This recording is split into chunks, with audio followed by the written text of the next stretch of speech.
Good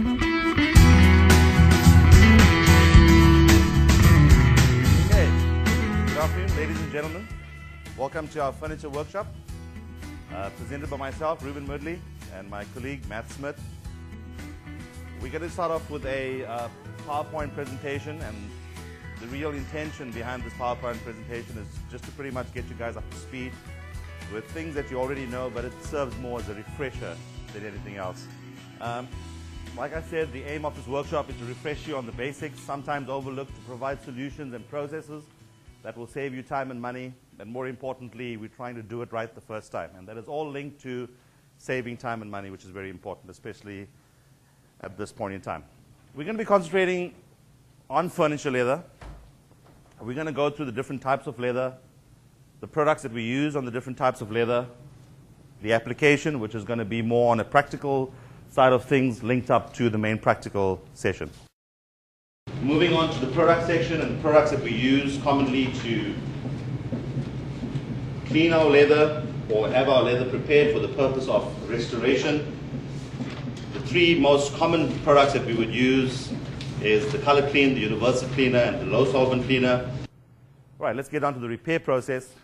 Certain repairs such as holes and tears should not be done prior to the first stage prep, as any moisture saturation may result in the leather puckering. All right, and that's a wrap on the theory. I'm going to now hand it over to Matt, and he's going to run us through on some practical pointers. I'm going to briefly talk about a couple finishes that I did on some cushions here and see if they generate any questions from you guys. I can answer them, how I did these.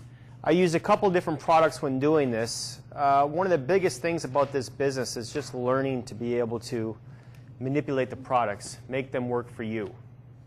So, and this is just a tip. When you spraying aniline, especially a panel of this nature, you depress your trigger off the set, okay? And then you sort of come on.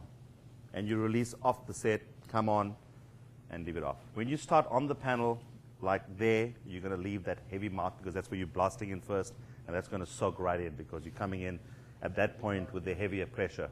So just a tip so you can avoid that. An example of the degreaser spray. This is that nasty piece I was telling you guys about earlier. The visual difference is impressive.